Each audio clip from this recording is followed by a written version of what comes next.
Yes, good morning, our viewers. The Youth Roundtable is back again this week, as we did last week.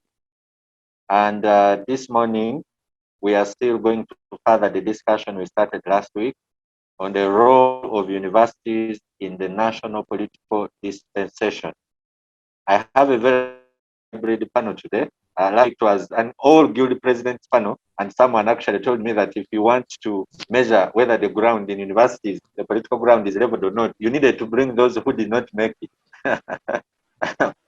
And so we said, okay, maybe we shall organize pairs the fairs where the Guild President will definitely say the ground is leveled because they made it. But this morning, our panel is a little bit more balanced as we have current student leaders.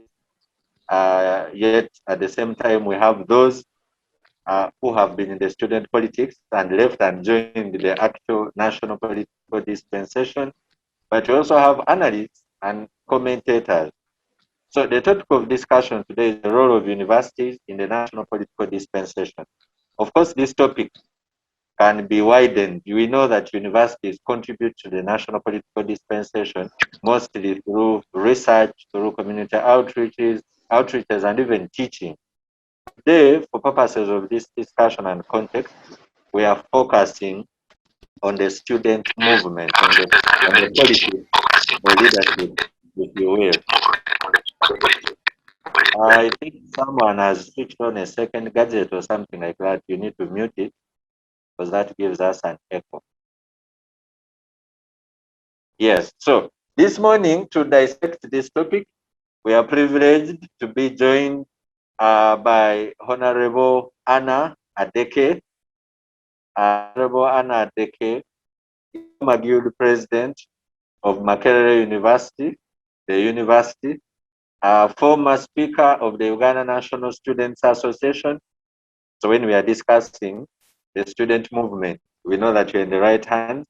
But more than that, she has served as the National Female Youth MP and currently is the woman representative for Soroti. Honorable Adeke, you're welcome. In the same line, we are joined by Honorable, you know, now you people, I don't know whether to call you Honorables or Your Excellencies. We are joined by Her Excellency Honorable Prisca Amongin. Prisca is the former Guild President of Uganda Christian University, a very fresh aspirant in the National Female Youth MP race.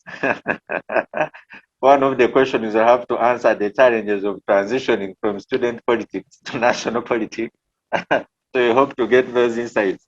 But Amongin is also a civil society player, especially in the area of Karamoja, and a published author.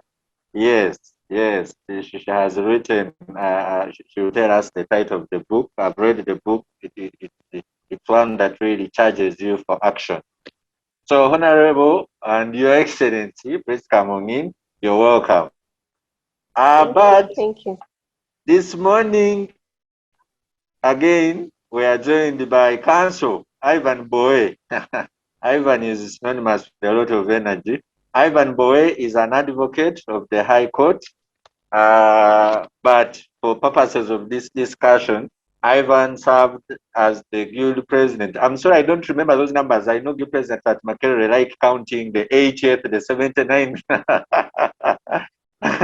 So you will tell us, were you the 80th Guild President? I was the 80th, and Honorable yes. Anna was the 79th. Yes, yeah. So His Excellency Ivan Bwowe was the 80th Guild President of Makerere University and is now a very serious player both in the legal fraternity but also civil society and in the space of human rights. But like I said, that I have a hybrid panel for purposes of balancing the discussion. We are also joined by current student leaders. You know, some of the information from the excellencies, the boys may be outdated. So His Excellency Welunga Yusuf is joining this discussion. His Excellency Welunga is the Guild President of the Islamic University in Uganda. And I know I got some wind. I think he's running to offer leadership to the Uganda National Students Association. So, Your Excellency Yusuf Welunga, you are welcome. Thank you. And finally, but by no means least, His Excellency Cassious David. Cassious David is the Guild President of Nkozi University. Your Excellency, you are welcome. We are honored to have you on this platform.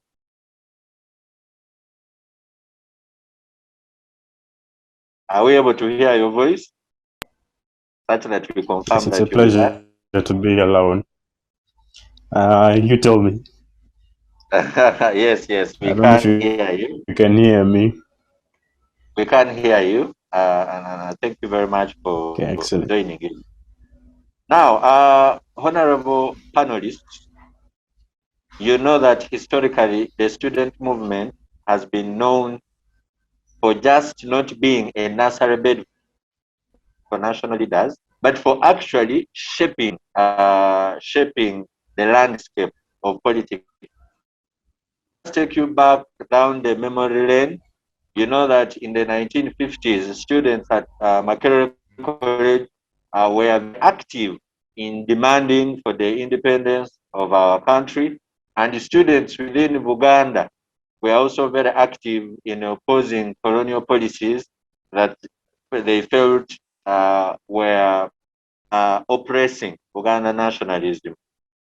But even after independence, through the 1960s, we know that students, through the Students' Guild of Uganda, and particularly at the hill of Makerere, which of course it has been the center of all this action that we see, students have been very active in shaping national politics, in opposing and standing up to oppression.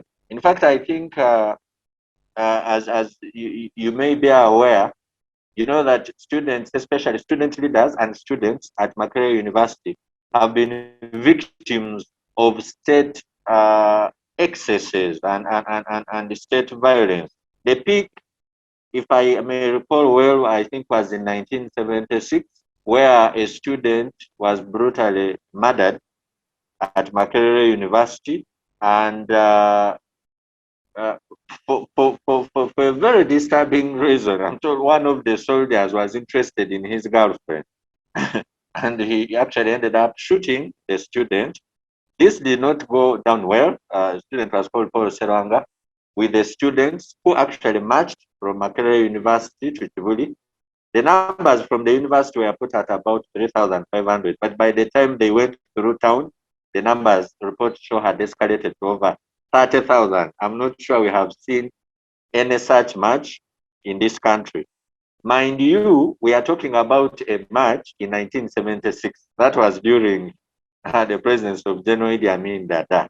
So you can understand the environment. But even then, students were very vocal in opposing Idi Amin. And actually, after that incident, historical accounts show that Idi Amin tried to go to the university and address students, and they refused to show up and locked themselves in the halls of residence. What followed, of course, was exile. General Idi Amin banned the National Union of Students of Uganda, NUSU, which is now known as UNSA, and the Students' Guild was disbanded, only to be reinstated with the coming back of Dr. Paul Militon Obote. But when Militon Obote brought back the student movement, when his policies became funny, things also turned around. And some of you may have heard about a gentleman called Opio Lawyer. He's a columnist. Bwowe may tell us his number. I don't know whether he was the 10th or which now Guild President at Makerere. But he opposed the policies of Militon Obote, and in 1982, this led him into exile. We have, since all of us have lived through this regime of President Yoweri Kaguta Museveni, I know that we all know what has been happening, especially at Makerere University, the continuous closures, the brutality. Through 2013, the student leaders are here, some of them will tell us, 2016, and as recent as 2018. So we have a number of questions. There are people who are arguing that the student movement lost the steam. It's no longer shaping the national politics. Now, even last week, we heard from the Guild President views that suggest that actually the toxic national politics is the one that is now shaping the student politics in universities, with sicknesses like tribalism, commercialization, and being indolent, not answering the questions of the day. So this and more is going to form part of our discussion, and I'm going to start with the freshest, if that word exists, student leader who has exited, that is High Excellency Prisca Amongin, and ask the question: what is the connection between university politics and national politics? Is there a connection, or are we here splitting hairs? Okay, thank you very much, and good morning to all the viewers and to those listening in to this discussion. You've painted for us a picture and showed us how in the 1960s and 70s to see student movements being very active and coming through to oppose government policies which were not favorable for them at the time. If you realize in the last 20 years of Uganda, we've had a lot of involvement. Initially, we used to have few universities. Let's say Makerere would be the one coming out strongly in the past, but you realize we've had this involvement happening in the last 20 years. And for that matter, I don't know if it's because of the many players in the game that now that fire is no longer there. I don't know, but you realize if you compare right now and back then, these days there is sort of political apathy. There is not much bigger as it used to be in the old days, maybe because the universities are many, or people just have transferred their interests into other things and not focusing on the political dispensation in the country. So as you've asked me that question, yes, there is a relationship between the university leadership and national politics. There's a correlation between the two. Why do I say so? If you look at most of the figures that have come out, let's say in Parliament, that are really outstanding, the likes of Robert Mao, Gerald Karuhanga, Matanda Abubaker, Prisca, Adeke, Bwowe, all these people, if you look at all these, you realize that their formation happened from university level. That was like a breeding ground for them. So it is true that the universities actually shape the leaders that go on to become national figures. And the universities train them and give them the basics that they require to go out there. Though, of course, I would say it's not the same in every campus. The experience one get from Makerere University as a public university is different from the experience that one would have from a private university, for example. If you look at UCU, a case in point, UCU is, yes, we are also very active politically. However, our politics does not have political parties, you know. You come and contest as a candidate and we buy your brand. We buy into the brand of that person as opposed to parties, which happens at other universities. So at the end of the day, you realize that the ones who have gone through the political party grounding within campus are able to join the national scene when they are more aware of how the political game actually happens compared to one who hasn't been exposed to much of the political parties, I would say. So yes, it is critical that the grounding in universities at the end of the day have a direct relationship with how someone ends up playing out at the national scene. Yeah. Okay, the way you have concluded your submission, though you didn't say it directly, but I got the impression that you seemed to suggest that there's a greater correlation in public universities, say Makerere University, than a private institution where political parties, for example, are not allowed. And that would now send me to His Excellency Welunga Yusuf, who is the Guild President of Islamic University in Uganda. I know that at Islamic University in Uganda, student politics is also not organized around multi-party politics. And the High Excellency Jessica seems to suggest that actually limits your exposure and your relevance on the national scene. Is this the picture? Well, I thank the moderator and my fellow panelists and the organizers of this session, it is really true that the universities ought to play a very big role in the national politics. However, there is a difference when it comes to public universities and private universities. For example, in IU or UCU or any other related university, we find that the private institutions, their politics is not connected to national, to these distinct political parties in the country. And that one puts, it does not enable the leaders in these institutions to get connected, to get affiliated or incorporated into these national existing political parties. And as a result, you will find that most of the leaders who have been guild presidents or have served in other positions in these universities, 95% of them do not prosper in the national politics. If you are to prosper, you have to be very vigilant. You should think outside the box. It is you as an individual who should fight to ensure that you get connected to the outside world. You liaise, you are introduced to these other political parties indirectly. Because the moment even these institutions get to know that you are affiliating with these political parties prior to your election, they can play whatever they can to ensure that they throw you outside the race. Because I believe that why these institutions do this is because they have maybe seen what has been happening in the public institutions where the political parties are. The strikes that may erupt in these other institutions. So they fear that in case we allow these political parties to also exist in our institutions, we may end up also experiencing the same. So briefly, that is it. However, back to the topic we are looking at, I don't know if it's okay, Mr. Moderator.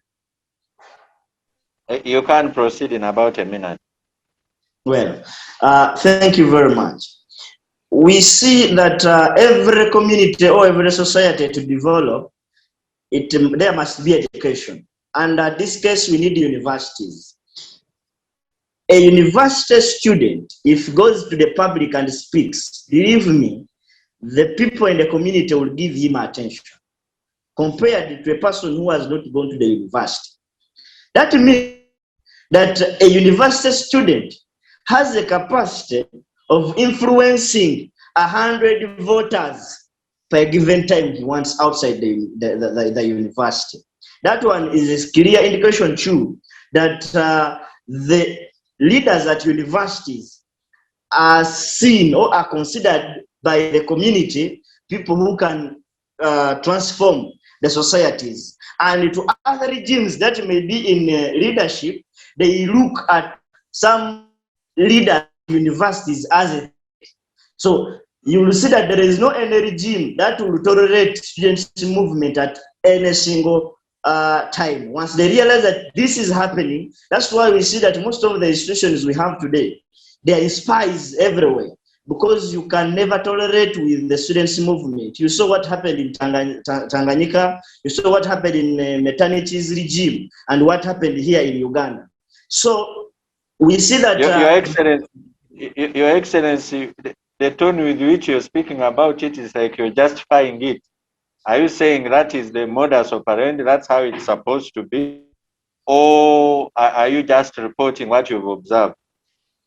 I'm reporting what I have observed. However, I believe that somehow this should be the trend. Why we see that today in the world, or more so in our country here, Uganda, why we see that we no longer have this students' movement, my opinion would be that the political parties have taken over interest in these institutions, and the leaders who normally are already incorporated into the existing political parties. So it will be very hard for a person who has succeeded as a guild president when he's affiliated to the ruling party. That student, believe me, even if the party does something which does not please he may not come out boldly to oppose because he must appeal to the agenda of the existing of the ruling political party. And at the same time, thank you, Mr. Moderator.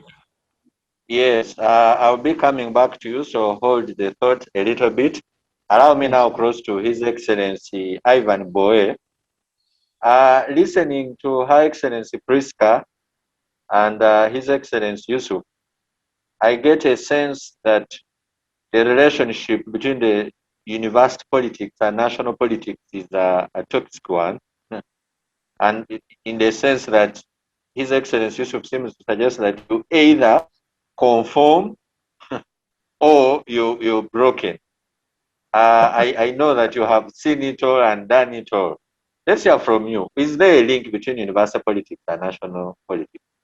There is, without doubt, a direct link from university politics and national politics. Actually,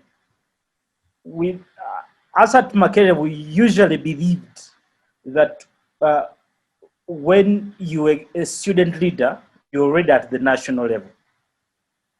So it was not a matter of reducing our role to the university. So there is no doubt a very big link.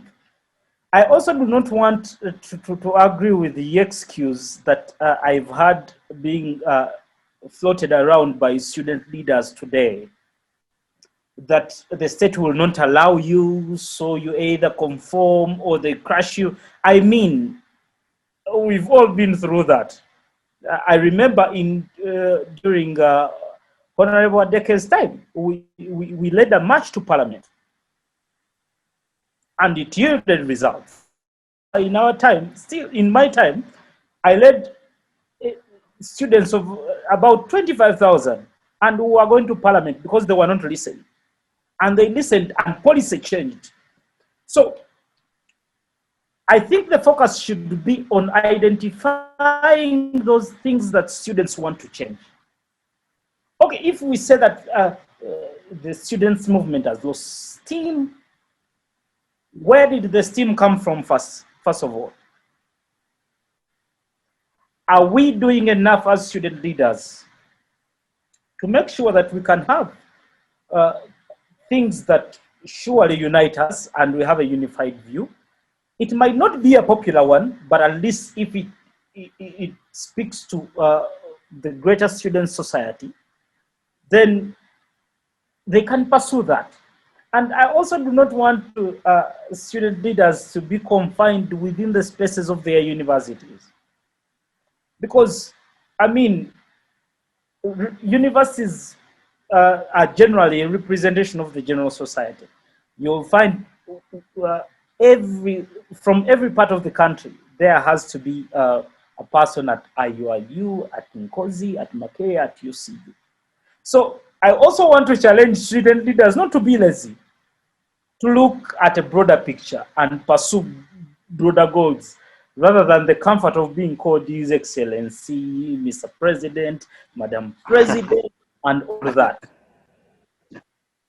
Okay, if I may put another question, you're asking the student leaders to have a bigger picture. And I remember way back when I was looking at the history of the student movement, in 1968, there were two very interesting demonstrations at Makerere.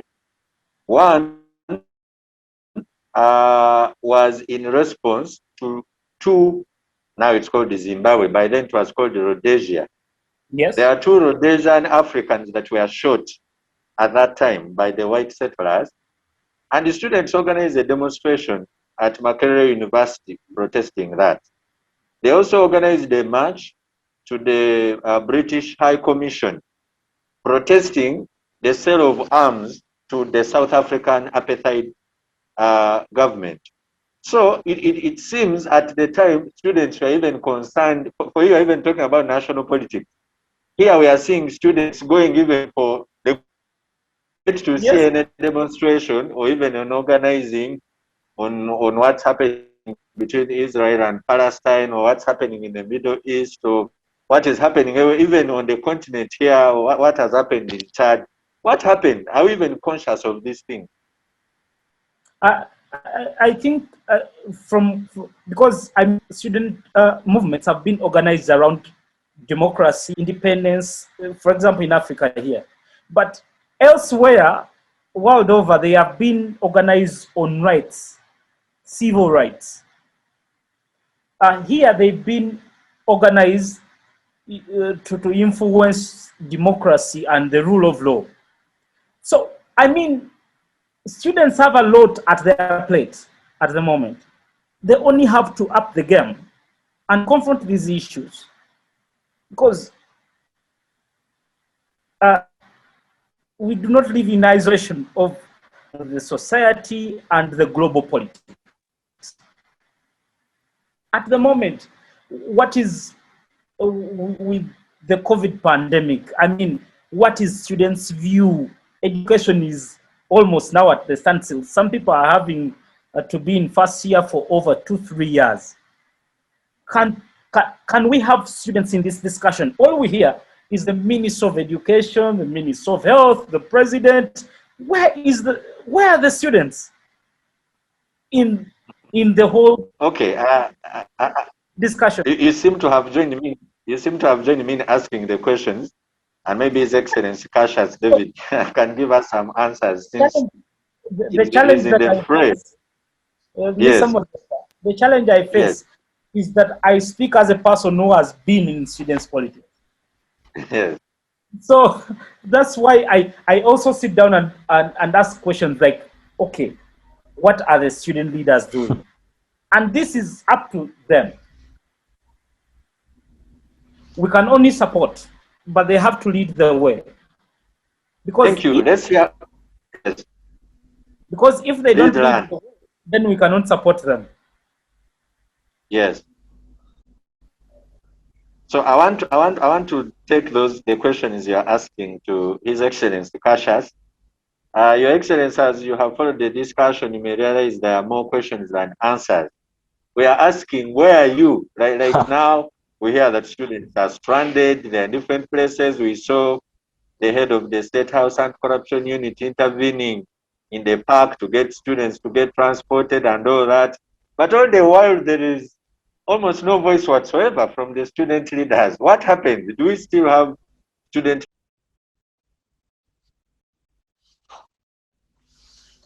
Yeah, we still do have them, Mr. Abubaker.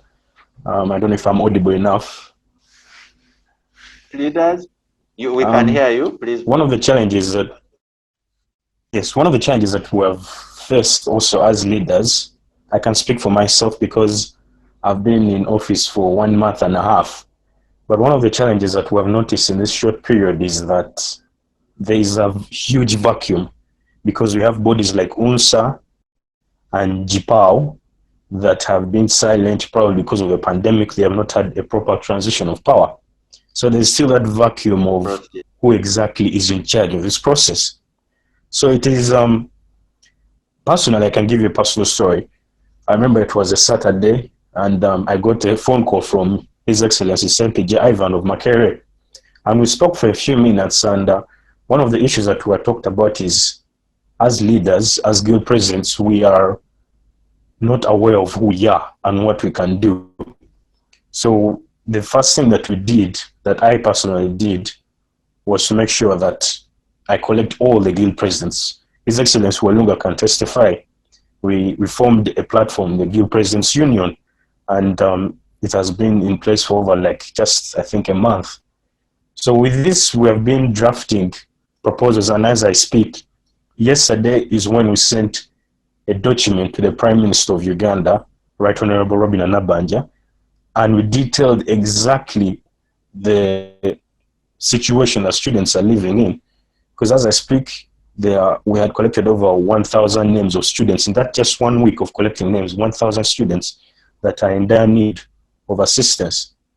And this is really shocking, because one of the questions that was posed in this group was, who exactly are we supposed to report this to? Because UNSA has been silent, GPAO has been silent, and you can't blame them because of the pandemic. UNSA was in the process of getting new leaders, but everything has been put on hold. So what we have done is we have taken that personal initiative. If these bodies are not there for us, what we have done as Guild Presidents is to now push for it as a group. There is no ego here. All of us are working towards one goal, and that's to help the students. So in the event that these bodies don't have proper leadership structures, as Guild Presidents, we have decided we should use one voice. And I'm very happy this question has been posed to us here, because it's a very good platform. We were looking at ways of getting attention towards this same issue. This document has been sent where it is talking about the food relief for students, maybe transportation for the international students, and also one that was sent to the Prime Minister's office about helping out in these universities that don't have proper structures for online studies. As I speak right now, Uganda Martyrs University is in the middle of examinations, but I have brothers and sisters from other universities, big universities that have bigger budgets than us, that have better people in these places than us, but universities that have not had any proper studies or examination or graduation, anything of the sorts, for over 2 years. And yet they're paying a lot of money. Education is not cheap. They're paying a lot of money. So what we have done as Guild President is I've tried to propose to put some pressure onto these institutions to create these structures for online studies. And it's also unfortunate that as we're trying to push for this, the people that have power, they think another tax on internet. And in Uganda, this is the time now more than ever where we need online infrastructure. And you cannot push for something to grow if you keep on pressuring it to pay. If we're trying to lobby for online studies and you're trying to lobby for people to work at home, it doesn't make any sense for you now to tax the internet, to make it more expensive in a country whereby we already have one of the highest internet charges across the entire world. So what is the major aim for doing this? Yes, you're trying to look at getting revenue, but you don't realize that you're stifling an area where we need to be focusing on development, and that is the online studies. So yes, Mr. Abubaker, we had written that proposal. I'm very happy that actually His Excellency Welunga is here. He's the person that is chairing that committee for the special, the welfare of the students. So yes, I would also commend you for picking the right people, because I was also among the people that drafted that document, and it is with the Prime Minister. I personally called her and we spoke, and I made sure that she's aware of this issue. So yes, we're taking that initiative in the absence of these bodies. Your Excellency, yeah, thank you. I think you have given some green light to show that all is not lost, and there are people who are trying to do something. But from my experience as a student leader, I will tell you that that petition or proposal is likely to be ignored. So what will you do? What will happen when this is ignored, as it's likely to be? Yes, thank you very much. We have thought of all of these proposals. We've thought of all of these possibilities. And we cannot rely solely on the government to come in and assist. So this letter has also been drafted to very many NGOs, very many other third parties that might come in to push for help, because there are very many that are willing to help, but they need proper documentation of how, where these resources are going in.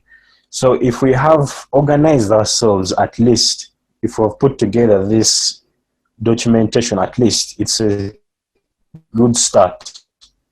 And that is the first step we need to do.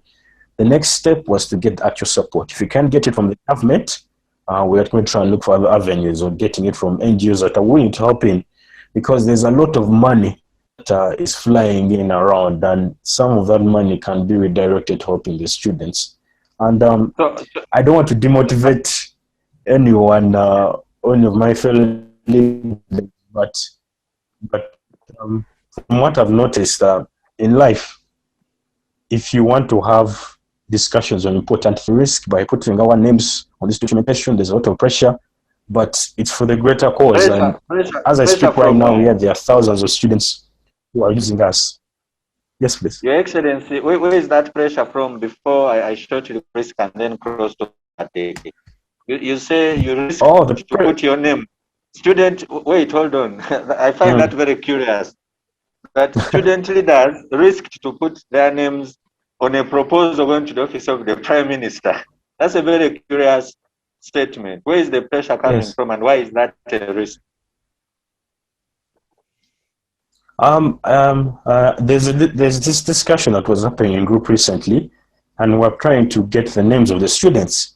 And I remember there was this narrative that some universities or some institutions, I won't mention them, some institutions are not willing to push this image that they have stranded students, and that if you're doing it as a guild president, you're going to face a lot of backlash. So yes, some of us and some of my colleagues are going through a lot of pressure because they are being pushed back by these structures that don't want to seem like as if they cannot handle the situation, which is quite curious, because if the students need help and someone is offering to give you help, then I don't know why you can shut them down. Okay, thank you very much, Your Excellency. I can only tell you that the Guild President of Moko, lawyer, whom I earlier on told you about, is still in exile since he left in 1982. And Ambassador Rotun will tell you that many of them lived in exile because of their activities as student leaders. So if even signing a document is not a big risk, then I don't know. But let me, I seem to have some seconds, then I cross to Honorable Adeke. Just a minute. Thank you very much, David. I'm actually impressed that there's something being done already by the current leadership. I'm also happy that you have not waited for JPAO and all such structures for you to act. Organize yourselves and take action, and I'm happy you've done that. However, when you do these things, you must be ready, of course, for opposition. There's going to be backlash and all that, but you must believe in yourselves. You must be bold, because you're representing people behind you. Thousands of people are behind you who believe in you to be their voice. So do everything you're doing in boldness. For us, we're here to encourage you. We're here so we shall back you up. If it means you're organizing peaceful demonstrations to make your voices heard, you have the power of the media. You can use the media effectively and get those issues out there. All of us know that right now the educational sector is undergoing a crisis countrywide, and we can't keep on sitting while we are seeing people be in school for more than 2 years in the same class. So for me, I'm encouraging you. Just be firm. You're doing nothing wrong. You're doing nothing wrong. You're just doing the right thing. You're doing what's required of you. Be firm. If you need backup, we have the youth MPs. We shall push them to do that. We have Honorable Adeke, she's a former youth MP. There's all these people that can really support you and back you up. Then about the e-learning issue, you can benchmark from UCU, for example. We have a very good e-learning program, and that is something we can see rolled out into other universities to ensure that there is completion and you don't wait for physical classes to resume. Thank you. Yes, thank you very much, Honorable Prisca. I can see you don't. Yes, she seems not to fear being charged for inciting students. I'd forgotten actually one point. One of the issues that just land very quickly realized was the e-learning, and then Prisca has talked about it. We had I'd shared amongst the colleagues, because I talked to Honorable His Excellency Robinson, and I'd actually invited him to come to Uganda Martyrs University and see how these structures are being used, because we also have an online system just like UCU. So it yesterday, it's very clear. So what we're trying to share that knowledge with those as guild presidents, to say that, you know what, there's something here that maybe people can take home. We're not going to wait for the ministry, but we want to also make sure that we share this knowledge. Thank you very much. It's quite encouraging to hear some positive stories here. Honorable Anna Adeke. Hi. Hello. Hello. Yeah, we are very glad to have you online. I must say you are one of those people who have been very successful at going through the student movement impactfully, and then also crossing over to national politics. Of course, His Excellency Bwowe already told us that when you're a student leader, you're already a national leader. Yes, but we can see that you have been very successful at this. But many commentators now say the university leaders, their influencing levels of university leaders and the student movement generally has dwindled and almost died out. and that of course speaks the same of the youth movement. Is this the reality? And if so, from where you stand, why is it that these influencing levels have declined? Hi, hello everyone. So thank you very much for the invitation. I've enjoyed the initial parts of the discussion and all the ideas that all the other panelists espouse. So I, for one, have been a product of the student movement. And frankly speaking, I think that looking back at from the inception of higher education in Uganda and how influential the student movement in terms of learning was to shaping national, regional, and continental and global politics it's different. It's way too different now. Back then, of course, there were fewer institutions of learning. Makerere University was the single most top ranking in East Africa. And so it brought together a cuisine of people from the East African community. And the struggle for independence and African nationalism was still fresh on the minds of young students.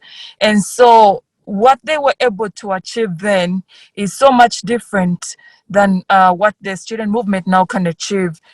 Because number one, there's been a reshaping of the curriculum, the educational curriculum that we are being taught as Africans and as Ugandans. I know, Matanda, you're well aware that political education was taken out of the curriculum, Yes. civics taken out of the primary school curriculum. And so, Matanda, you know the reason why we send children to school is that they will get information and knowledge that we cannot give them at home. So the knowledge that would have increased their awareness and their patriotism and sense of passion to define governance in their surroundings has been removed. So we have so many students who get to the university level and have no sense of belonging. They have no sense of origin. They have, you understand, they have no fire that has been kindled at a young age. And some fires you cannot kindle when people have already been shaped. You cannot want to actually be concerned about policies, national policies, that to be concerned about national debt if you haven't taught them about how the white siphoned wealth from Africa. Why now all our gold reserves as a country are in the Federal Bank of America, and yet we were the ones that had the gold initially. So it's very difficult to teach people when they are more grown up. And I think that, frankly speaking, this has been deliberate. You know, one of the tools of Napoleon Bonaparte's entrenchment in France was using the education and the curriculum and literature so that the populace would not be informed in a certain angle and therefore would not recognize their own capacity to change things. So this is one of them. Number two, of course, is the liberalization of education in the country, especially higher education. You know what a free market economy will do. It's you cannot set the goals for players in the private sector. And so you have so many private universities that have publicly limited, have outrightly limited students from involving and identifying with political parties. And yet this is a freedom of expression, it's a freedom of association under the Constitution. But private universities have done it. And so you really have student leaders that are detached. Because if you cannot freely associate with your political party when you are 18 years and above, then really, I think that is a limitation to the highest extent. So I think that new players into this have also reduced the quality because of the goals that they set as private players, you understand. And this, we must recognize that people go to the university not just to get a degree, because having a degree and being an empty person carrying a high CGPA, it may not really make you a useful citizen for our country, So I think really the privatization of education has done a lot. I also think that over the years, with the long stay of NRM in power and its need to reconsolidate itself each and every time so that it can bounce back stronger, has also in a way been done by having the state capturing student organizations and therefore reducing their capacity to be outright and to reducing their capacity to do what they should ideally do, to associate and express themselves and be the engines of change in our country. You may and you were in UNSA, you know it. You know that the patron of UNSA is the president. So it is very difficult for the student movement in Uganda to register success in any activism because their patron is the president. All the leaders are going to be, Ivan here is saying he's self-appointed, but yes, there is a capture, and I have first-hand experience in UNSA. I think it is an institution that I was not proud. I am not even proud to list on my CV as having served in, because I don't think I impacted in any way. Because UNSA became something that the state had captured. During our elections, you would see security personnel. You would deliberate and clear interference of the state. And this is so that they can engineer the type of leaders who come in and engineer their agenda. So it is no longer pro-student as it should be. It's no longer pro-nationalism as it should be. It is engineered to do the nationalism, which is NRM-oriented, Pan-Africanism, which is NRM-oriented. So this deliberate state capture has reduced the capacity. Also, the commercialization of politics, which again we would credit to the NRM. I don't think, I listened to stories of the early 90s about some guild president who didn't even have a poster. He didn't have a poster to campaign. If you listen to Norbert Mao tell you his campaign with Nobo Mayombo, you will marvel at it because there was such genuinity. Yeah. Even with the students were not looking for money, but now it's tough because they'll tell you when you want to run for guild president that you need money. You understand? So it's no longer as it used to be. And students will not be shy to ask you for money. They won't be shy to ask you. They call it logistics. So Mugati party. So it is very painful. But yes, the commercialization, which I would really credit to the NRM, because I didn't see this in the times of UPC. Yes. Also, the infringement of rights, especially again during the subsistence of the NRM government. You know that universities and the student movement thrive on the freedom of expression. They thrive on the freedom of association. And universities are fields and areas of excellence where people are free to express themselves. Lecturers are free to express themselves. But and through their expression, they are able to inspire their students to also be free to express and associate themselves with whoever they want to.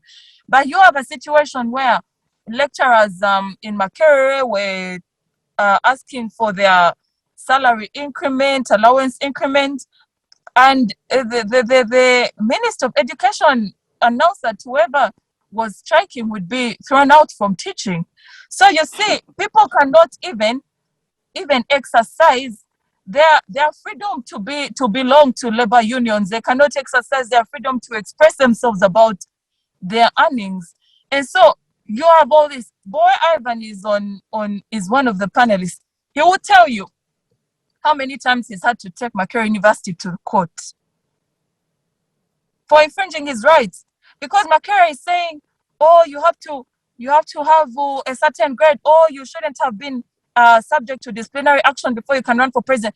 So you see, there are so many new additions that have slowly curtailed and made that space smaller to enjoy that freedom. So naturally, you're going to have cold student leaders who are very afraid to jump the boundaries, because you know the effects of it. Guild President Galogitho is in Tororo. He's never got his medical degree. You can imagine such an injustice. But if you have a government that does not human rights and cannot recognize that students are critical to the development of a nation, to the policies, and so it's important to keep that space free so that you can yield the best out of them, then they will restrict, they will crack down on student movements, and the result will be exactly what we have. Cold student leaders who are just following the norms as they should be, and not redefining what really they are in, nationally, globally, regionally. So yeah, that's really what I have to say. Thank you. Of course, not forgetting. Yes. Thank you very much for that very passionate presentation. I actually got carried away and forgot about the time. Yeah, but I'll be coming back to you. I'll be coming back to you sure at some point on what can be done, such that we don't end on a note that seems like lamentation. But coming to you, Prisca. So Honorable Adeke has painted the picture for us, and from what I hear, she seems to say actually now, contrary to university politics shaping national politics, it looks like our toxic national politics has actually broken down the student movement. And so I want us to link that discussion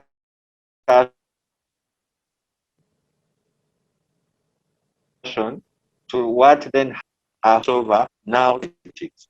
What opportunities are there and what challenges are there for people to cross from this student politics or university politics, whose status we have ably been told is in shambles. What opportunities are there and what challenges are there? I know you were a candidate in just the recent election to National Female Youth MP, and having been a student leader, I think that you can start us off on this question.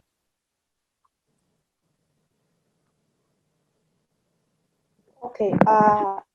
At some point, I didn't hear the last part, but I think I get the big picture of the question you're trying to say.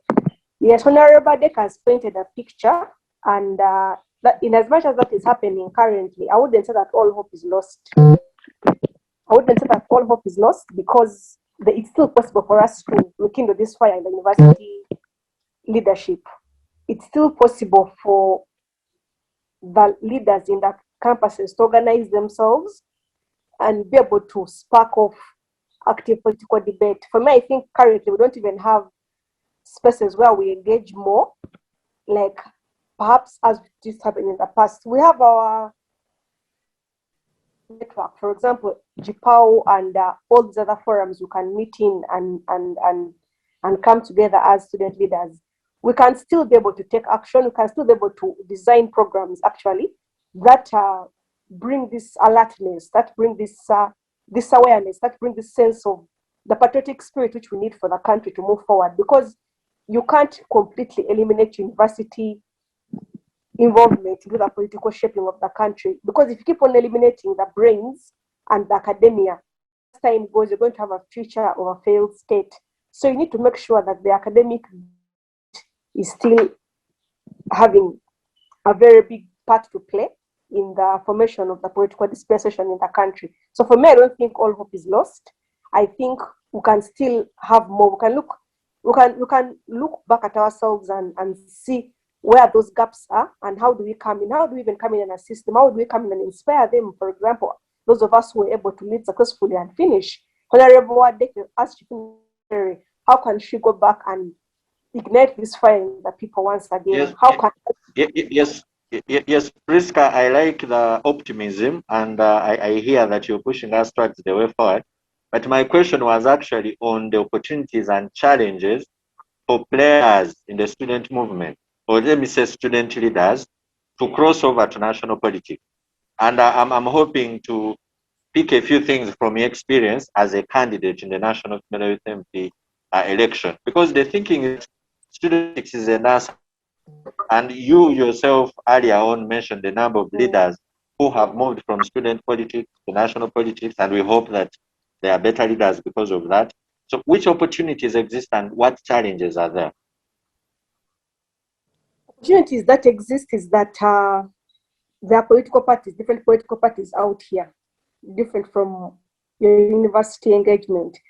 So you can think of joining a political party which you think is going to be able to help you and push you on. Because I was an independent candidate. I realized it's more hard for someone who's an independent to come in and win. Why do I say so?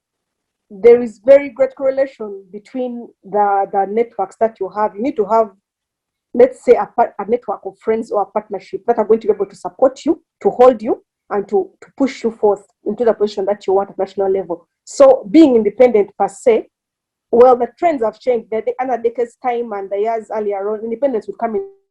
But given the current times, how do we make sure we have meaningful partnerships amongst ourselves with the different political parties which are available? How do we create meaningful partnerships and use that to our advantage to take us further? Then one of the things I would look at as a challenge is, of course, financing. I came from a place where I used about 1.5 million to win my election at UCU.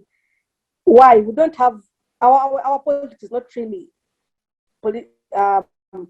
financially driven. It is, as I told you guys on board, and influence of money as it is in other places. So that is the mindset with which I came to the national scene. But when I reached out here, I realized it's different, and there's actually a lot of money involved in politics out here. So the challenge that someone who is transitioning from university would find is they would find a challenge of finances to be able to even run a campaign for 2 months or 3 months.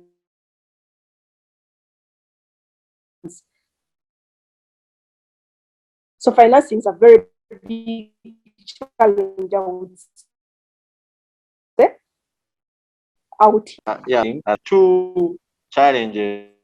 One is the issue of political parties, and I know that she also ran for Youth MP Central Region on an independent ticket, and then she has raised the commercialization. Is this it? Was that your experience? Did you postpone your victory because you are independent? Would it have been better if you're a new candidate, for example? Other issues. Largely, it's politics stupid. Political parties also have their own issues, more so in the Ugandan setting, the way they operate and how they receive student leaders or former student leaders. And largely, it's a bigger debate about the recruitment, the ideas that political parties espouse in the actual sense, not what is on paper. So I don't think a political party would add much value. Let's say in my election, it was an election controlled by the state elected, and they got their candidate. So that's why I say it's stupid, where everything is floated purposely to have a particular candidate win. And my experience is that one of the reasons we student leaders face, or former student leaders face, is that you will always be blamed for being bright or for being steadfast on certain issues that you believe in. So that alone becomes a reason as to why people inject billions of money to make sure you can lose an election. So our politics, the toxic politics, the politics stupid of our country is eating everything up. And unfortunately, we cannot expect that to change anytime soon from the leadership as is now. But the students' movement can do quite a lot in trying to break these chains. I know that even now, university politics requires money, but I think affiliate to the NRM usually injecting more money. But surprisingly, usually they lose in students' politics. What does that tell us on the political agenda? Is that we can actually defeat the politics stupid of money, of this one is going to say yes, and then that is the issue. I think these discussions should intensify, but should not stop at the university level. They should go in the wider population. Because without change of our body politic, we are in trouble, serious trouble. I want to express my sincere concerns about the quality of the leadership. And I think we can remedy it. I am not this kind of person who thinks that it's going to be easy, but it has to be done. Yeah, but Ivan, following the recent appointment of cabinet, there was talk in the country around fishermen and how useless intellectuals have become. And I would want to imagine that the student movement would pride itself in supplying the national politics with intellectually grounded leaders. And I've heard our president in the past say that, for example, the DRC is where it is because it does not have philosopher kings or philosopher leaders. But now it seems that has changed. We are now looking for fishermen. So don't you think the relevancy that a platform like the students' movement brings to the leadership is way gone, and we are now looking for fishermen and women, if you will? The quality of leaders, as in the cabinet, as is directly speaks to what President Museveni wants. He used the word fishermen, but with me I see it in a way of there are these fishermen are his mobilization tool. So his issue is not to offer almost over. I'm not sure. His purpose is to make sure he has people who can mobilize for him so that he stays longer in power. Fishers of men. Yes. So that's the chronology. And I want to think that leaving sober minds out, many sober minds out, was intended because the intellectual input or the intellectual capacities are a threat to his stay in power. That's why you will criticize intellectuals, criticize us all the time. So it does not work for him to have intellectuals in positions of power. Is he interested in fishermen? He will direct where to fish and they fish. Okay, thank you very much, Ivan. But I don't know, much as you are still in universities, Welunga and Cassious, I know that you have been observing the trends and you therefore can answer the question. You have had the challenges there are in you transitioning from student politics to national politics. maybe you should tell us, do you have that hope? Do you have the interest to do that? And if so, what challenges do you see and how prepared are you to deal with those challenges? I will start with Cassious.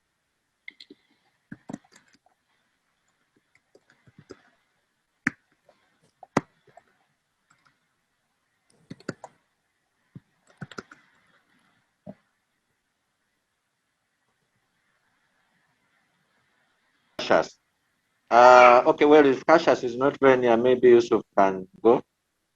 Yeah, it's okay. Sorry, I had lost you there for a few minutes, a few seconds. Yes, but Yes, I did.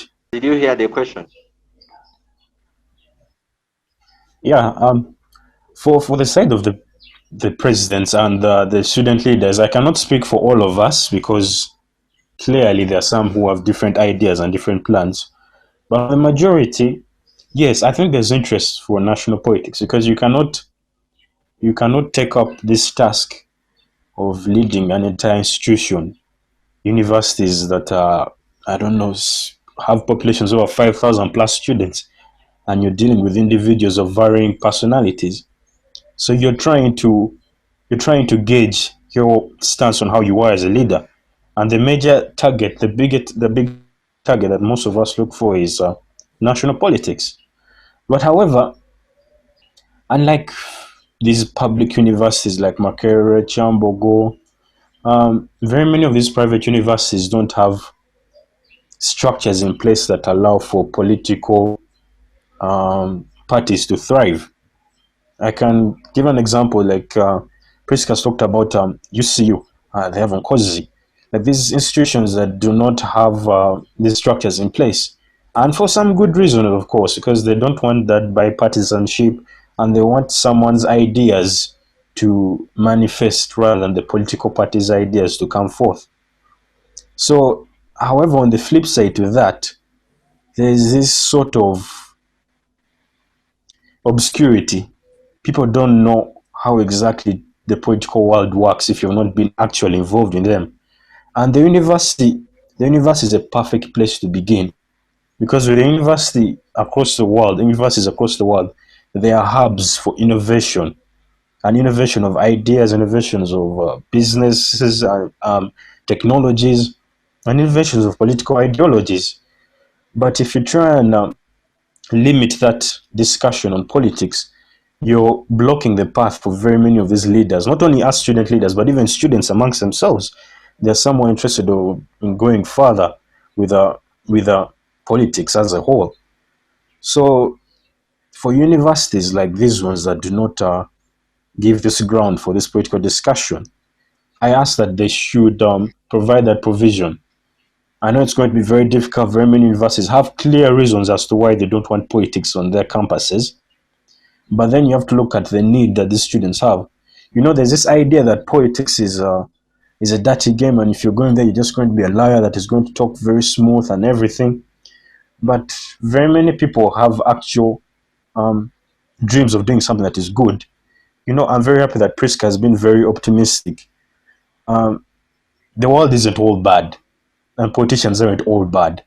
There are others who have actual plans to do good things, and all it needs is just that facilitation to help them.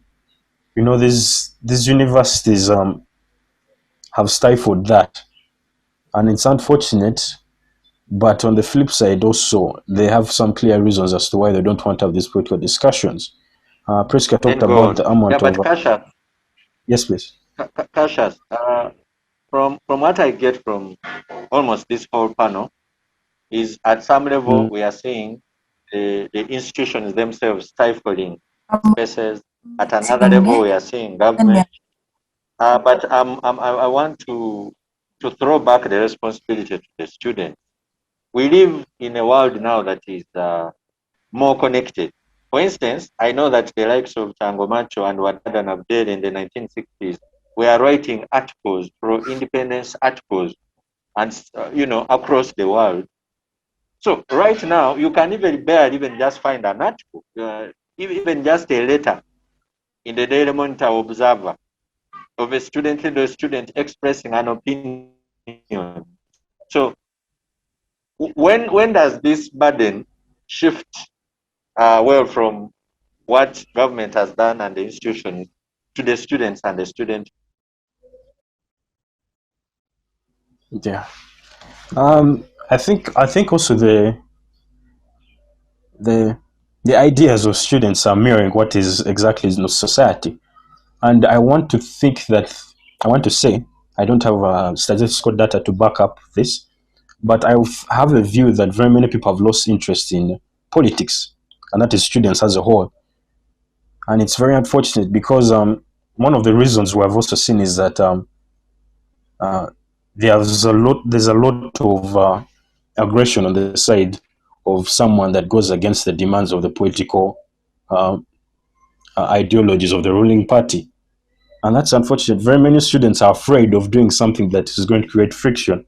So there's that disattachment to the politics of the country.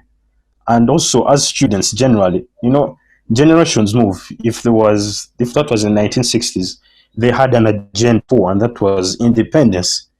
But right now, the agenda that is on ground, the agenda that is trending forth is COVID-19, is how do I finish my studies? How do I get a job? So there are other things that are priorities for students rather than politics. And if we can try and sort out what the other students, the priorities that the students need, sort them out, then maybe then the discussion can go back to politics. I can speak for very many students are not interested at all in politics. What they're interested in is the politician or the person that is standing for that political post. Very many of the opponents I had, some of them were being backed by political parties, but they did not have the support. And yet for me, who ran as an independent, I didn't have anyone. People were more interested in listening to what I had to say because they were interested in the individual. And so we need to shift this narrative that students are, okay, we need to try and make them more involved. Because that is actually one of the issues that when you look at, besides the youth MPs, besides these offices that are specifically stipulated for the youth, if you look at majority of the people that have actual power to do something in this country, they don't look like us. They're over 30 years. Some of them have been in those offices for far too long. So when you when you see something that doesn't look like you, you do not feel attached to it as much. So there has to be that on the side of the students, yes, there is something that needs to change, but you cannot blame them. Most of us have other priorities besides politics, and henceforth the detachment from the whole area of politics. Leader. Thank you very much. Now let me cross to Yusuf before we have a round of what we would call a way forward or recommendations as we come to the end of this discussion. Yes, Yusuf, are you on? Yes, please. Yes, I hope you remember the question, which is on the challenges of transitioning from university politics to national politics. I don't know whether your bid for UNSA is part of that strategy. I thank you, Mr. Moderator. Of university politics to the national politics, the whole challenge is centered around commercialization, as someone already stated it. Today, we are in the economy where people no longer vote for values, vote for ideologies. People mind about money.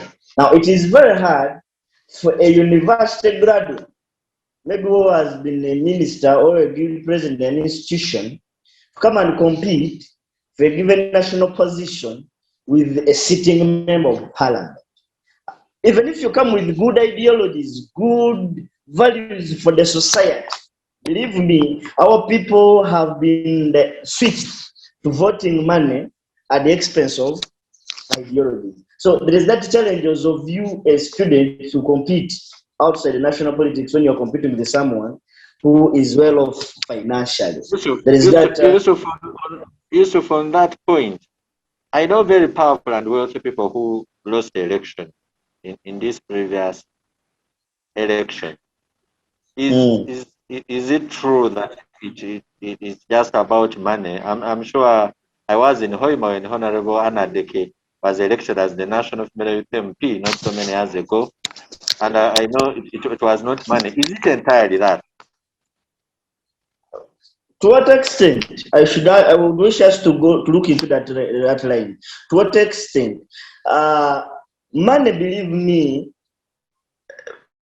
it may not be necessarily for buying the voters. We are talking of some money for you to do the movement, for you to do the mobilization, for you to do the posters, to seek for airtime on the radios, and so on and so forth. All that one requires money. I had asking why we have not been into the limelight as leaders.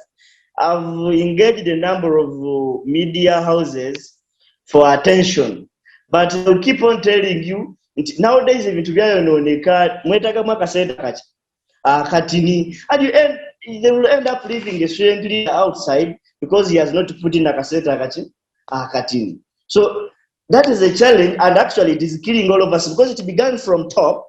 Now it has reached to a level as monitor. People want, that's why we say, child coming to dad, we are contesting, I need some money to buy sweets. Sweets for what? To give my people to vote for me. So that's where now the direction is going. So the issue of commercialization is killing our politics, and that explains why we are no longer having leaders who are delivering to their communities, because someone put in billions of money to be elected. Do you expect such a person to come back and really serve for you? So that one kills that one, and even the art of people to engage in politics, it has almost declined because they vote for people who don't come back to serve them, but they forget that these people whom we have voted for are the ones who ended up buying us. Then on the issue of the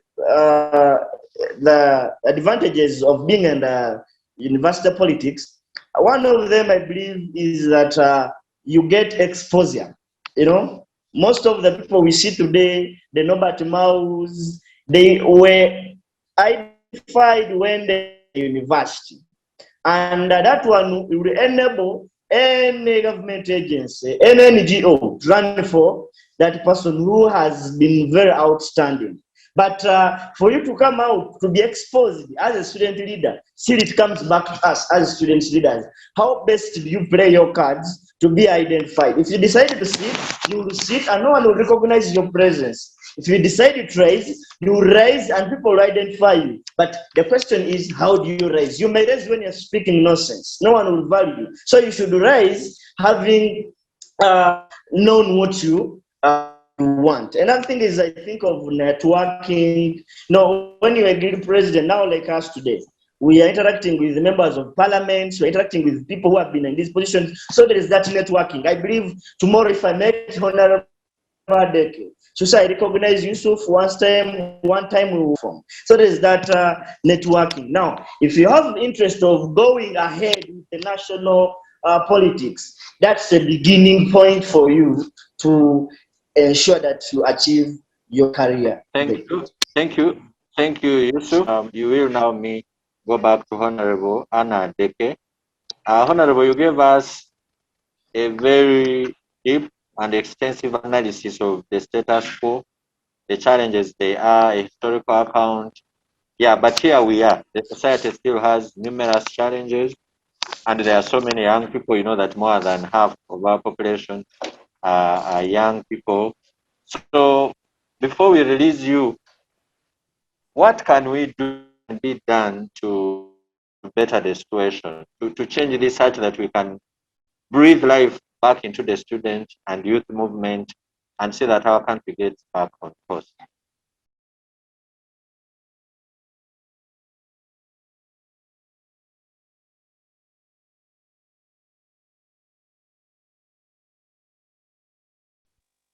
Honorable Anna, are you on? We can't hear you. Yes, sorry, I forgot to unmute. Thank you. I have to paint a gloomy image what it looks like, but you know, the student movement that we read about, because we weren't students at that time that we read about and watch in the TVs, there are so many factors that influenced it to take its shape. Like I told you, there was African nationalism, the anti-apartheid struggles, etc., etc. But I think that there are so many things that we can use to organize the student leadership. And, I think one of the student leaders spoke about universities not being just for politics. You see, I think that is the dangerous line of thought that we need to delete as leaders who are looking at a future that is more engaging and not having only a few individuals planning for the rest. You understand? Because as long as people continue to think that politics is the business of a few, then they'll keep getting it wrong. Because in turn, doctors are struggling, they don't have allowances. And that is a political decision, Matanda. It has nothing to do with the fact that they're intern doctors, or it's a political decision. If government had the will to provide for them, then it would be possible. The reason why innovations by many young students in IT and science are not taking root, it's not a political decision. I was just reading that COVIDX has group of NDA, but they've taken the patent rights of the manufacturer. That's all a political decision, and that is innovation. You see, Matanda, politics should be the business of everyone, and it's dangerous to even have a student at the university thinking that some people should not be involved in politics. Everyone must be concerned, because politics is the governance of society. It's not about elections. It's governance of society and everyone concerned, because somehow it affects them. It really does. You will never be able to realize your innovations, take root in be featured in the market if there is no political will to have them supported. So, Matanda, I think, frankly speaking, some of the challenges that I spoke about can only be resolved if we have a more willing government who are willing to give the space as it should be, universities to do what they should and contribute nationally. For now, we can say, oh yes, let's create spaces for student leaders to speak. But where will even have those spaces? We are just emerging from an election where the SOPs were used to restrict even politicians from meeting the electorates. And yet we were advising about what it is to go into an election amidst the pandemic. So I think I don't think there will ever be a safe space where people can mobilize and organize, because the crackdown of police on these institutions and the military and the army and the spy network is very real. For me, I, for one, really believe that to have a lasting solution would need a new government whose ideals, it's got to be that you have to be intentional to allow for space to be given. It has to be intentional. It's not by mistake. It's not by mistake. So really, I think that way, but we can keep doing what we have to do right now, like organizing, calling, inspiring the students, encouraging them. We can keep doing that. But to have a lasting solution, we really need political goodwill to achieve a better and more fruitful student movement. Thank you so much for having me. Yeah, thank you very much, Honorable Anna, for your time. I've been informed by administration that you're leaving, but we appreciate the time you've given us. This is the Youth Roundtable, and we shall be running over to you once and again whenever there are relevant topics, given your history. So we wish you the best. We shall continue the discussion, though we are also moving. But thank you. Thank you very much. The end. Thank you. Yeah, so I can get back to you, Ivan. You have had Anne. Anne is rooting for regime change. She's saying, from where things stand now, the fish is rotten from the top. And to fix the situation, you have to fix the top. I don't know whether this is a view you share with her. We are now discussing the way forward. What can be done? And you have consistently in this discussion, both in the chat and already, said the students need to pull up their socks, students need to do better.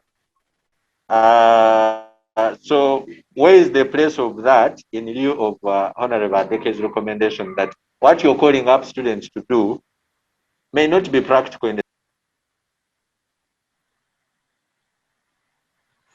First and foremost, it is only impossible when it is done. In short, you cannot say it is impossible without trying to do it. So defeating yourself by saying it is impossible or it's out of reach is self-censorship. And this is the element I see in student leaders over and over. One, no one is going to create for you the space. You have to grab it. And you're free to quote me. They're not going to try to make you better. They're going to try to destroy you. So you had better up the game, empower yourself, write opinions, claim your stake in the national conversation. No one is going to do that for you. Even those of us who are willing to help can only help you when you're on the way. In relations to what Honorable Adeke said, everything is on the table. I want to let you know that bad politics can lead to the collapse of health infrastructure, the education system, the social and economic fabric of the society. So if you single out, if you understand clearly the problem, then you go for the problem. If you want to deal with pawns, you can deal with the pawns, provided they lead you to the king. I hope I make myself better. So, Honorable Adeke's point is valid. And we might have different opinions. We can have different ideas on how to change things. But she makes valid points about regime change. But also, it's not only about regime change. Regime change for what? Student leaders at the moment and in trying to enlighten society should try to explain the best things to the population. I remember in 2013 I was arrested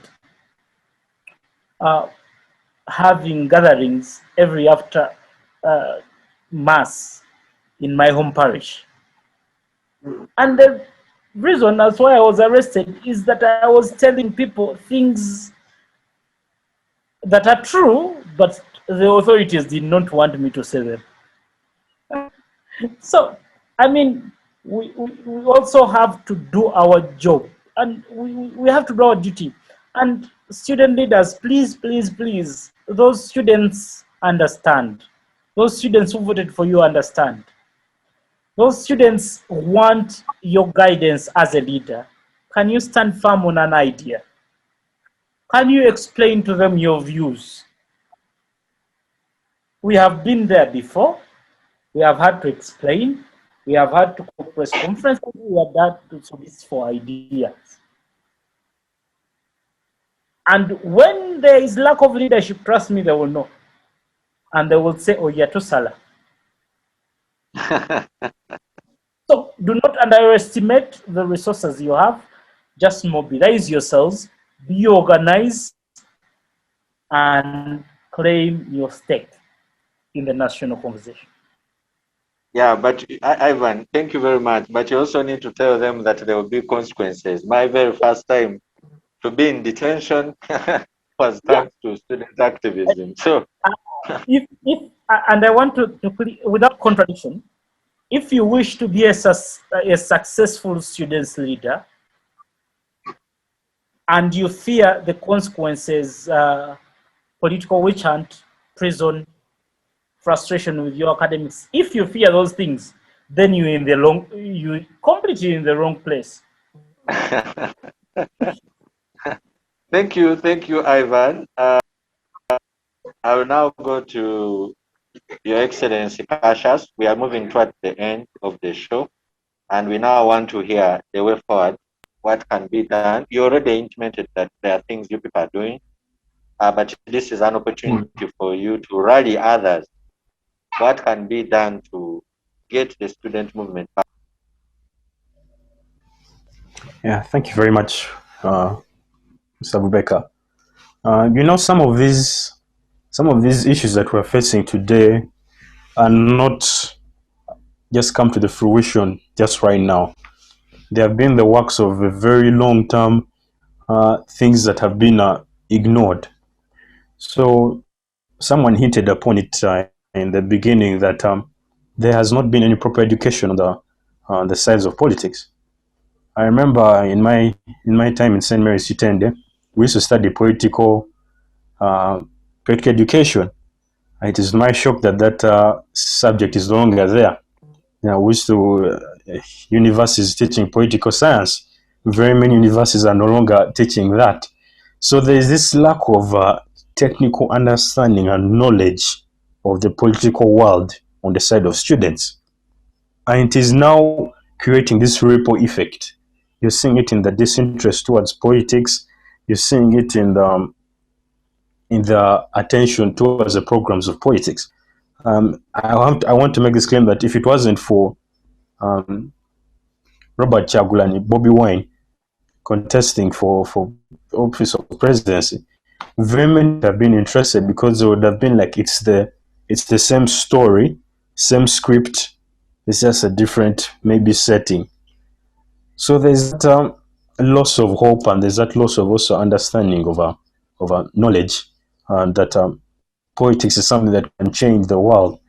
And this rises from the fact that people do not have the technical understanding. Yes, so what that's what I'm saying. That's why I'm saying that the people who have actual power to do these things, they should bring back these subjects, these areas of focus where someone can now specialize in this field. When you look at the most successful societies in the past, they can look at ancient Greece. Every single subject was in discussion.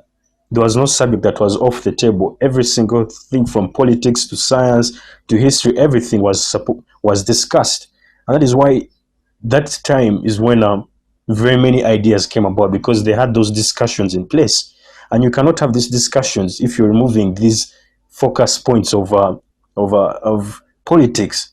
So political education, political science, this ground setting for people to understand how politics actually works needs to be brought back. These subjects, these courses, everything.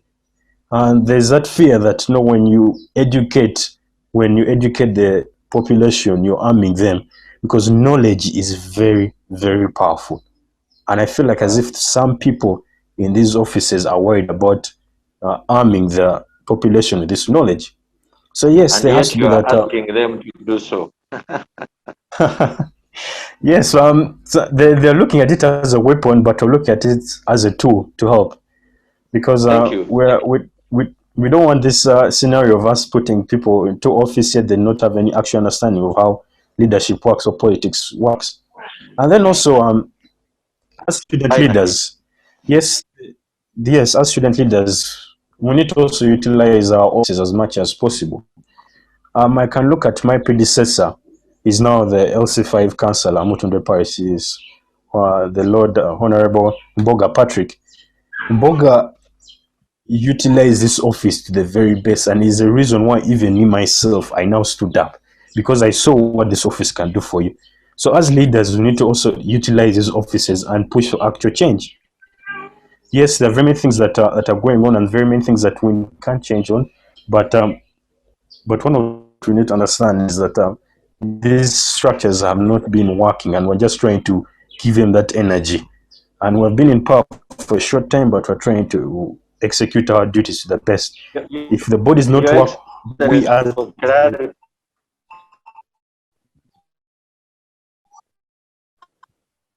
Yes, please. Okay, when you say you saw what this office can do for you, what exactly do you mean? The presidents that were, very many of them, I won't mention all of them, but very many of them did actually push for change outside the university.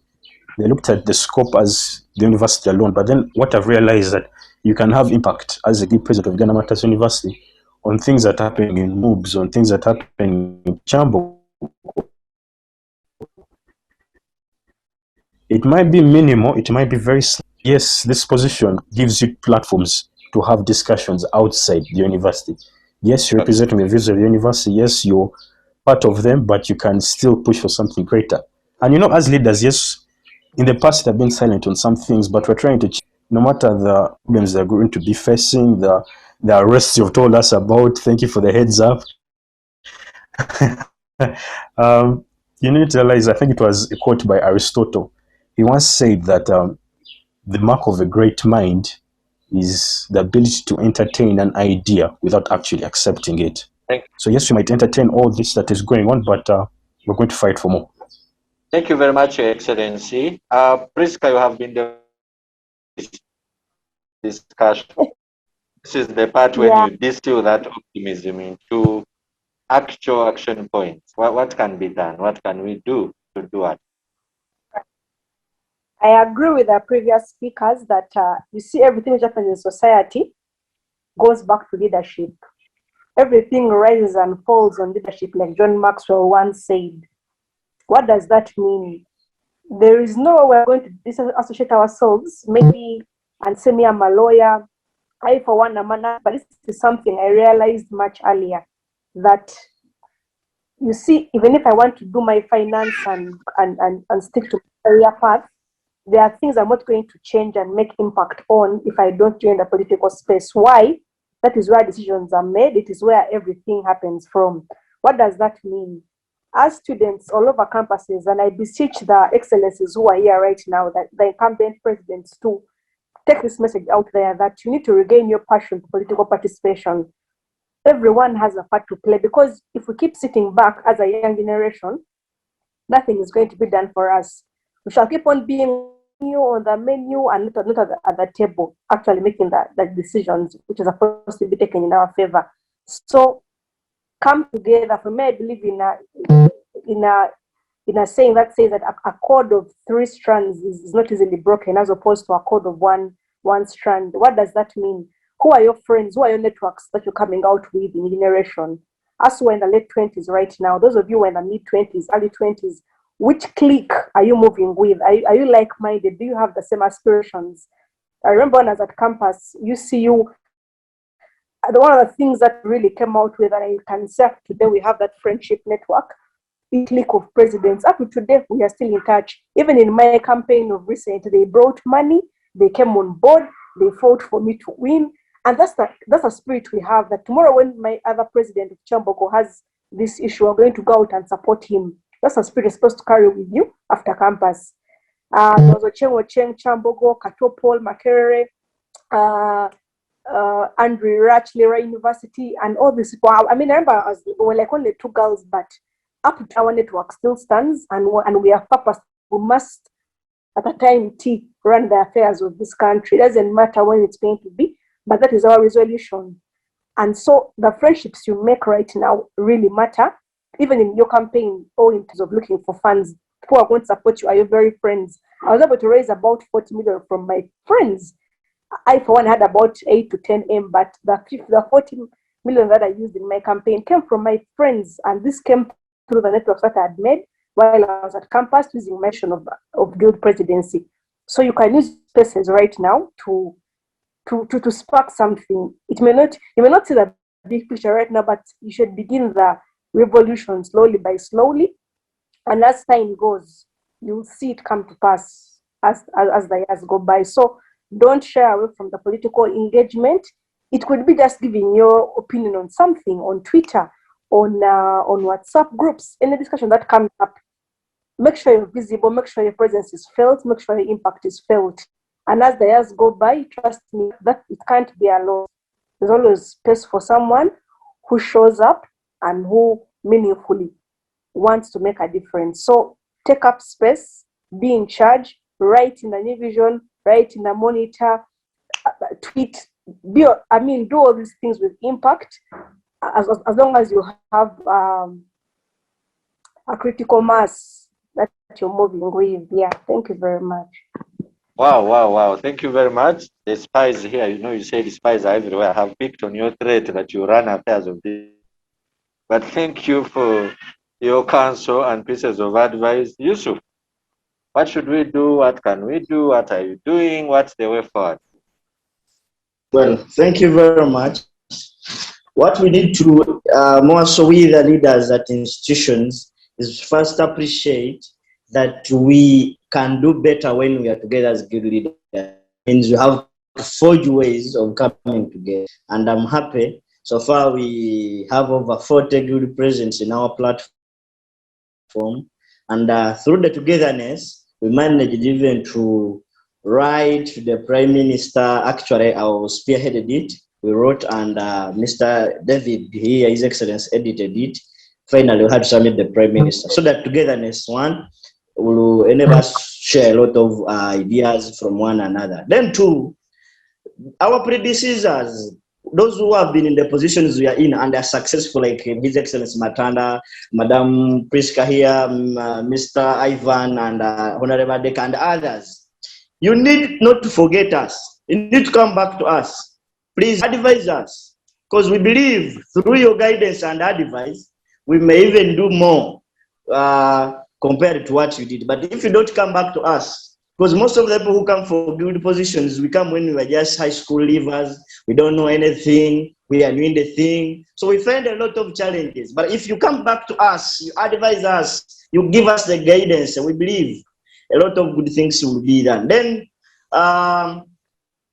us as leaders at the institutions, we need to establish network. We need to get connected to those who have already made in life. We need to have our role models whom we should admire.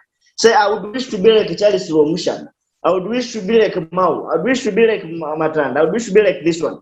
And emulate whatever he does. Pick out the good out of that and add on what you can to ensure that you excel. Then finally is to advocate for what students want. I believe there is a lot they want, and as well also need to advocate for the revival of the political science as a subject to be taught, because we believe it is there is a lot we can gain from this subject, and it is no longer in place. That's why most of us, we just stumble. But if we can front the voice and we get support from other sources, and it is revived, it will do a very big role to bring and nurture good leaders of the future. Thank you very much. Okay, thank you very much, Yusuf.